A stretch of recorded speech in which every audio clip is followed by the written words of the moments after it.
Dr. Oliver Wendell Holmes, lecturer in Harvard Medical School, in an address delivered before the Massachusetts Medical Society at an annual meeting, subject, Currents and Countercurrents in Medical Science, says,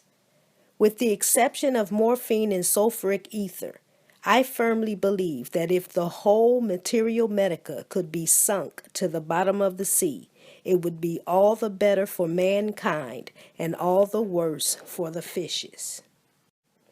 Dr. Jacob Bigelow, professor in Harvard University, says in an annual address before the Massachusetts Medical Society, the premature death of medical men brings with it the humiliating conclusion that, while the other sciences have been carried forward within our own time and almost under our own eyes to a degree of unprecedented advancement, medicine, in regard to some of its professed and important objects, the cure of disease, is still an ineffectual speculation. Dr. Benjamin Waterhouse, professor in Harvard University, after lecturing before his medical students for more than 20 years, retired, saying, of all he had been so long and zealously lecturing, I am sick of learned quackery. Dr. Chapman, professor of the Institutes and Practice of Physics in the University of Pennsylvania, in a published essay says, consulting the records of our science, we cannot help being disgusted with the multitude of hypotheses obtruded upon us at different times. Nowhere is the imagination displayed to a greater extent,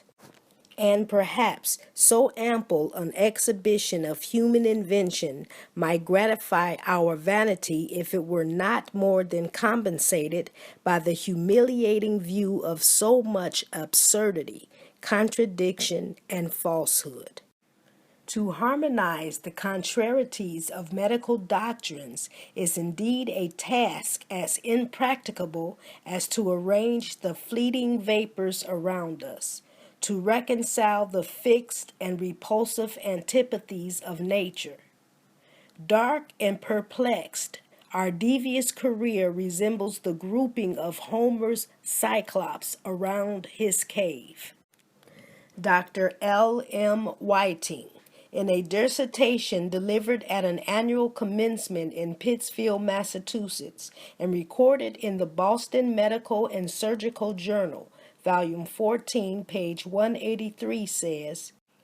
the very principles upon which most of what are called the theories involving medical questions have been based were never established. They are, and always were, false, and consequently the superstructures built upon them were the baseless fabric of a vision, transient in their existence, passing away upon the introduction of new doctrines and hypotheses like dew before the morning sun. Speculation has been the garb in which medicine has been arrayed, from the remote period when it was rocked in the cradle of its infancy by the Egyptian priesthood down to the present day. System after system has arisen, flourished, and fallen, and been forgotten, in rapid and melancholy succession, until the whole field is strewed with the disjointed materials in a perfect chaos, and amongst the rubbish the philosophic mind may search for ages without being able to glean from it hardly one solitary well-established fact. If this is a true statement of the case, and let him who doubts it take up the history of medicine,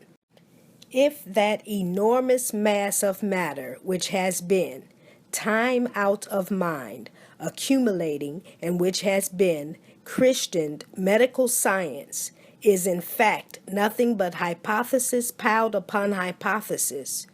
who is there among us that would not exult in seeing it swept away at once by the besom of destruction?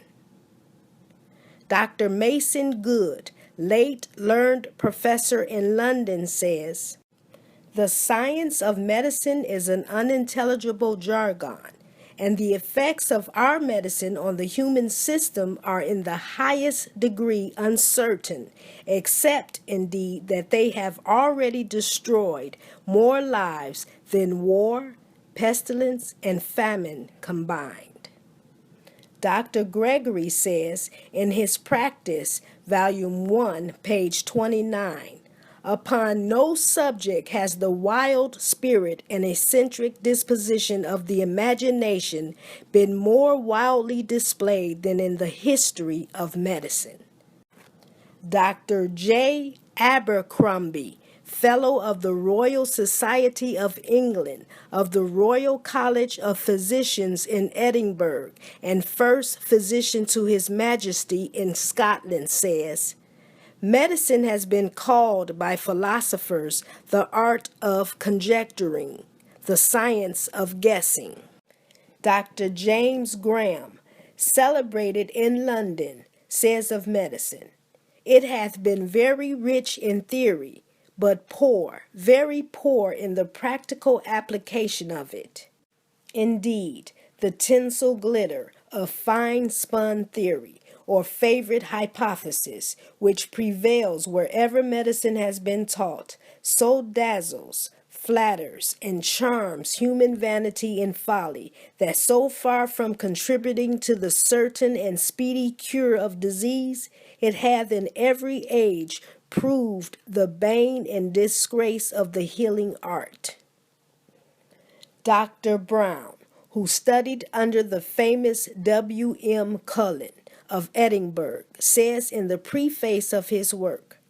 "The author of this work has spent more than 20 years in learning, scrutinizing, and teaching others every part of medicine. The first 5 years passed away in hearing others, in studying what I had heard, implicitly believing it, and entering upon the possession as a rich inheritance. The next 5 I was employed in explaining, refining the several particulars, and bestowing on them a higher and nicer polish. During the succeeding years, nothing having prospered according to my satisfaction, I grew indifferent to the whole subject, and with many eminent men, and even the very vulgar, began to deplore the healing art as altogether uncertain and incomprehensible." Dr. Benjamin Rush, professor of the practice of medicine in the University of Pennsylvania, says, "It is impossible to calculate the mischief which Hippocrates has done by first marking nature with his name and afterwards letting her loose upon sick people." Dr. Jackson, professor, says, "What is called experience in medicine, daily observation, and reflection confirm me in the conviction is a fallacious guide, not more entitled to the explicit confidence claimed for it than when it was thus characterized by the father of the science, Felix Experientia.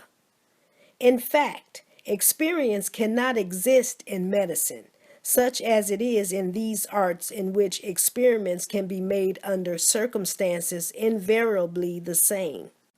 Dr. John Forbes, M.D., F.R.S., Fellow of the Royal College of Physicians, London, Physician of the Queen's Household, etc., says that no systematic or theoretical classification of diseases or therapeutic agents ever yet promulgated is true or anything like the truth, and that none can be adopted as a safe guidance in practice. Dr. James Johnson of London, Surgeon Extraordinaire to the King, says, "I declare my conscientious opinion, founded on long observation and reflection, that if there was not a single physician, surgeon, apothecary, midwife, chemist, druggist, or drug on the face of the earth, there would be less sickness and less mortality than now obtains. Pliny the Younger says that the cerates and cataplasms, plasters, coliria, and antidotes are mere tricks to make money. Voltaire says, the art of medicine consists in amusing the patient while nature cures the disease. Mr. Thomas Carl says in his latter-day pamphlets, number 5, notwithstanding the nobleness of the proposed object of medicine, many generous souls are deterred from entering it. It yields a money result only. It does not much invite the ardent kinds of ambition. I believe that this profession, this art, this misnamed knowledge of medicine is none other than a practice of fundamentally fallacious principles, impotent of good, morally wrong, and bodily hurtful. I have found recorded the following evidence, and it is this evidence, together with my own observations, that has led me to thus believe. It is known that those men who have been trying to defend an art of human healing will soon see they have been cultivating a most cruel art of imposture. That those men will soon see that nature can cure diseases without their so-called assistance. That those who shall ask, what is to take the place of drugs in sickness, will be answered, nature, reason, and truth. That wherever healing has been done, nature has done it. That wherever healing is being done, nature is doing it. That wherever healing is to be done, nature is to do it. That everything should be used to relieve suffering that is approved of by instinct, sense, and right reason. That Adam did such things to comfort himself when ill as his instinct, sense, and reason suggested. That the use of drugs in any case of sickness is unnecessary, unreasonable, and as a rule, highly injurious. That the healing of human infirmities has a peculiar interest to all men. That it is interesting to the sick because they are anxious immediately to recover. That it is interesting to the well because of the possibility of becoming ill. That it is a mark of wisdom in all of us to determine, if we can, the cure of disease. That the popular reception of a delusion for 4,000 years does not change it into truth. That there are unknowable causes of health as well as unknowable causes of disease. That we shall come nearer to the cause of health as we discover what is not the cause of health. That the history of medicine will show us what is not favorable to health. That accurate observation will show us what is favorable to health. That the errors, injustices, and delusions arising from the use of drugs and charms are unfavorable to health. That health should be contemplated as received from its fountain head. That men of wisdom consider the art of healing as an evil invention. That history has recorded the origin of medicine in the mythological deities. That some men believe Apollo to have been justly crowned with his honor. That some men say it was either Osiris, Chiron, or Mercury. That Hermes, king of Egypt, in the era before Moses, is thought by many men to have been the inventor of it. That the Chinese believe medicine to have been invented by their first emperor, by special permission from heaven, 2,687 years before Christ, and 1,361 years before Apollo. That this emperor wrote a book called Nuy Kun, Nuy apostrophe Kun apostrophe, which still serves as a guide in the treatment of diseases. that men, even in those times, could not through ignorance only persist in attributing to their own conduct what was in reality the work of nature. That those men who at that time claimed the most authority could no longer attribute the restorer of health to the sick man's conduct without fear of being discredited, proposed certain gods whose duty it should be to preside over health, and to whom for which purposes petitions must be made. That it was in this way the fabled gods became reputed with the power of healing, that these gods were invented for the occasion for the purpose of aiding them in their self-given authority, that to thus trifle with human instinct was as unjust as it was infamous and barbaric, that the god Apollo was among the first in human form that was thought to heal disease, that he was a fabled god and gave forth music, medicine, and song, was an archer, and his arrows gave forth pestilence, was a beauty, and his presence gave forth pleasure, that it was supposed also that he could destroy diseases, that Apollo received this power direct from Jupiter, that he received this power because of his uncommon influence over the gods in other shapes, that the god Aesculapius was among the second in human form that was thought to heal disease, that Aesculapius received his power as a healer from the fabled god Apollo, that Aesculapius was a son of his fabled father, Apollo, and his fabled mother, Nymph of Coranus, and his education was received from the fabled Chiron, the centaur, that he was killed by Jupiter's thunderbolt for restoring to life Hippolytus, who was torn to pieces by his own horse, that his daughter, Panacea, was called the goddess of health, and is honored to this day by physicians who name their universal cure-alls Panaceas, that he was the first who practiced healing as an art, that it had previously been practiced as a joy and duty only, that he who held a change in diet to be curative in any other sense than that it is a life sustenance was neither free from art nor imposture, that the rudest instinct and reason teaches men the difference between the powers that are human and those that are divine, that Aesculapius performed his then remarkable cures by a peculiar handling of a snake, that it was through his success in leading the people to believe that his snake had the power of removing pestilence, together with his magic tricks, that he has by tradition been styled the father of this so-called art,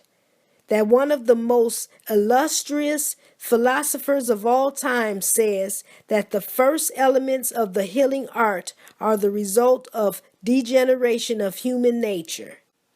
that he who looks into history to see what were the grounds in which Aesculapius founded his art will find everything connected with it so indefensible that he will be astonished to see men pretend to practice it, that the conduct of Aesculapius in connection with this art bears the most distinctive marks of imposture, that such a conduct as history records of him was not the natural outcome of goodness, justice, or humanity,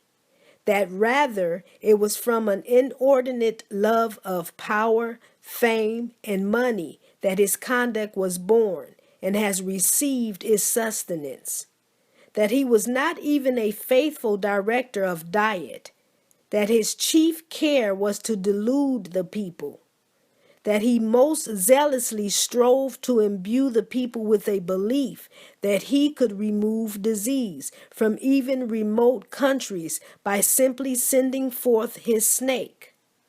that he is properly classed among those impostors who were the most degrading to humanity, that it is proper to say he was the inventor and enactor of a species of imposture that has been imitated to this day, that it is improper to say that he was the inventor of an art of healing, that the art of human healing is in its very essence antagonistic to nature, that it is antagonistic to nature because injustice and imposture are antagonistic to nature, that injustice and imposture are the very essence of human healing, that there is in the teachings of all the schools of medicine of today and in the present conduct of all pretenders of human healing that same essence, that same likeness that has its origin in the barbaric and impostural conduct so evident in every page of history, that the pretense of the physician is that he assists nature in curing disease or assists almighty power in doing its most vital work, that the physician does not and cannot do any such thing, that in all the types of nature's creatures there cannot be found an impostor, that men are taught that a creature may widely vary from its type in its minor members and still not be called a monster, that when a creature shall be found widely varying from its type in its major members, it is then to be called a monster, that if the type of man is called perfection and includes therein goodness, justice, and all the virtues as being the major members of the mind, it is proper to say that he who deviates somewhat in point of justice from this type may, in the strictest and most tenable sense, be called a monster, that the quantity of justice in Aesculapius was very small, and the quality of it was as that of a madman's, that if we are to credit a single page of history concerning him, he deviated from the human type to such a depth of sin as would mark him the highest monster then in being, that essence, that same likeness, is as much apparent and pernicious in history as indeed today, that the art of human healing has been, from this monster's day to this, nothing else than a successful attempt at deception, that deception is the essence which underlines the very foundation of what in this age is unhappily termed medicine, that the evil essence ought to be exposed in every detail wherever it can be found, that Aesculapius became famous as a healer of disease from his success in mysteriously manipulating a snake, that all his cures were done by bringing his snake in the presence of the sick or in the midst of a pestilential city, or by sign, ceremony, sacrifice, divination, or incantation, that in the time of Aesculapius men were found anatomically as now, that the species of serpent employed by him is still extant, that snakes and magical tricks to them were the only modes of cure, that it was the custom to delude and keep the people ignorant, that neither snakes nor magic have the power to heal diseases, that his, to them, successful cures begot him fame, that nature is the God of unerring bow, that these several facets accuse and convict him of having been a most impious fraud, that these several facts are proof that nature cured diseases then just as it does now, that the snake in the time of Aesculapius served in a twofold capacity. that it was figured by a single coil in the sun and worshipped as the universal God, that it was figured spirally on a caduceus and worshipped as the god of health, that this worship was barbaric and unjust, that this worship was devised by barbaric impostors, that it was the priest who said what and when and how to worship, that a pagan priest, a learned man, and magician were looked upon as synonymous, that the people were led to believe that the knowledge their priests possessed was supernatural, that the supernatural has been the element in medicine that has deluded the world, that the sun snake god represented a combination of divine and human powers, that the sun was held to represent the most generous of divine qualities, and the snake was held to represent the most subtle and damnatory of human qualities, that the caduceus snake god represented also a kind of human and divine powers, that the snake was held to represent the divine power of healing, and the caduceus was held to represent an assistance to healing, a staff to support the sick.